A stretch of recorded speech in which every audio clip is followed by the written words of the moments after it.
In 1790, Secretary of the Treasury Alexander Hamilton proposed assuming the debts of the states in order to create an overarching national debt. When he did so, uproar ensued.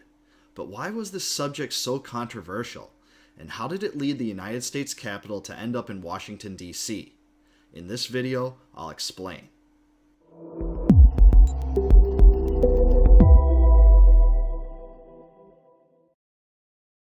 Early in President George Washington's first term, Alexander Hamilton proposed a program that championed economic centralization under a British-oriented mercantilist system. One element of his platform called for the general government to take on the huge debt the states had accrued during the War for Independence. Hamilton hoped the debt assumption plan would yield three overarching outcomes. First, that the national debt would establish public credit, raising the economic credibility of the United States on the world stage. Second, that the debt would necessarily connect wealthy investors to the health of the general government, increasing political stability. Third, that the plan would make the states subordinate to the central authority and allow the general government to have more control over economic policy. Hamilton made his case in the first report on public credit in 1790, then lobbied Congress to support it. Meanwhile, Secretary of State Thomas Jefferson and Congressman James Madison opposed the plan, arguing that it violated the Constitution because there was no enumerated power to assume the debts of the states. Furthermore, some states had already paid back most of the debts they accrued. Jefferson and Madison also perceived the Hamiltonian assumption plan as a scheme to siphon political and economic power away from the individual states. "I am of the opinion also that the measure is not politic," Madison declared, "because if the public debt is a public evil, an assumption of the state debts will enormously increase and perhaps perpetuate it."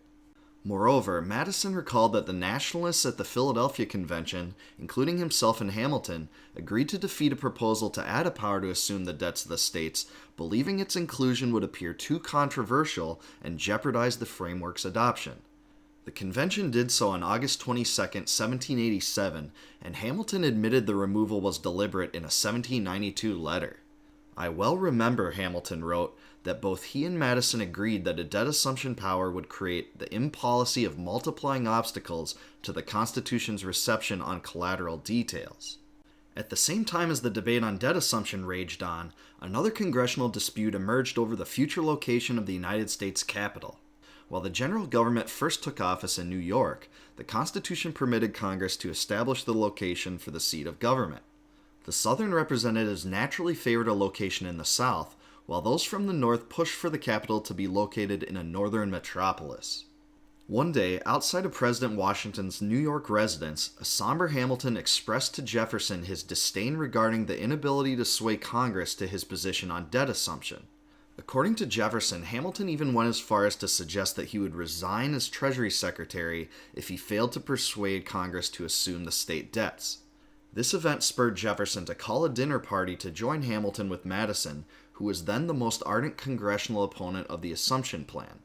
On the occasion, Madison and Hamilton struck a bargain that would satisfy some of what they both wanted. Under the arrangement, Southern delegates would be asked to accept Hamilton's assumption plan, allowing for a holistic central debt to be managed by the general government. Virginia would also receive lucrative financial compensation in return for the assumption of its debt. Additionally, Philadelphia would serve as the temporary capital for 10 years, after which point a new capital would be established somewhere along the Potomac River, near the border of Virginia and Maryland. The dinner table bargain, or Compromise of 1790, was a pivotal negotiation in the earliest stages of the young republic. True to the agreement, Madison helped persuade Southern representatives to support the assumption plan. In like fashion, Hamilton rallied his northern counterparts to agree to place the capital in the southern site. In the summer of 1790, Congress narrowly passed the Residence Act and the Assumption Act, and President Washington signed both bills into law.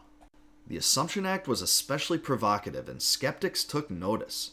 For example, Virginia's General Assembly explicitly condemned the debt assumption plan.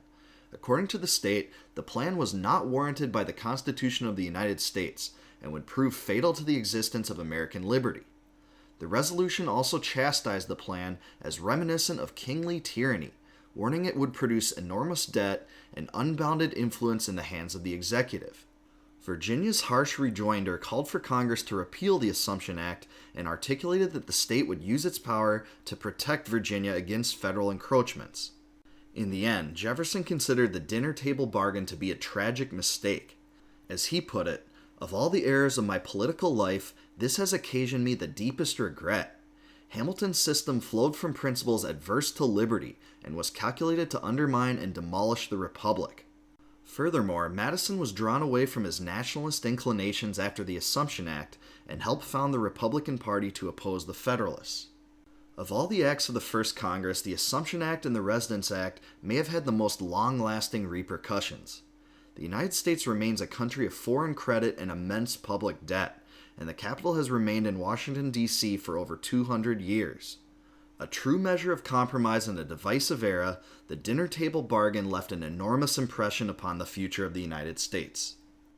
In my book, Compact of the Republic, I explained how the Compromise of 1790 created a rift between the Jeffersonian Republicans and the Hamiltonian Federalists.